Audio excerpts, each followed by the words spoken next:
carinha depois. Tô comendo uma bala, desculpa.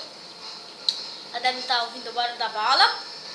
Mas aqui não dá pra ver nada porque eu tô ainda com a armadura. Vai ter uma armadura, pessoal.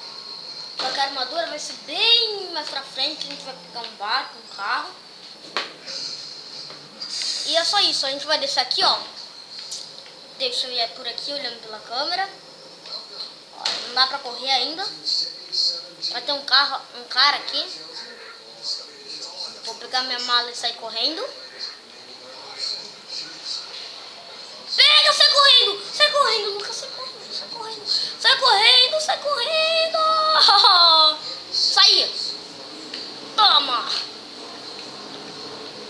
Aqui a gente vai chegar numa cantina, pessoal.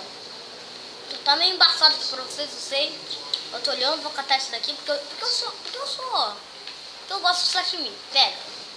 Nossa, o cara nem sabe pegar uma porcaria de sashimi. Mas, ó, aqui tem um televisão. A gente vai precisar passar por aqui, ó. Eu acho, nunca joguei antes. Na verdade, eu já joguei um pouco. Mas nunca zerei o jogo. Porque eu sou ruim pra caramba. Ó, esse cara daqui vai me mandar passar por aqui. Aqui, ó. Desculpa. Ó, bebê. Bem, você vai me ajudar, né? Deixa eu ver. Se você não sei que... Ah, você vai me ajudar. Você não, parceiro, mano. Dá pra fechar essa porta aqui. Olha isso aqui, pessoal.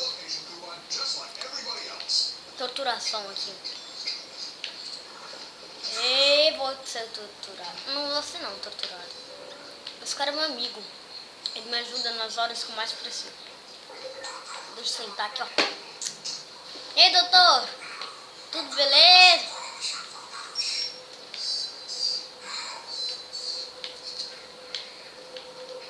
Então, esse vídeo vai ficar por aqui, pessoal.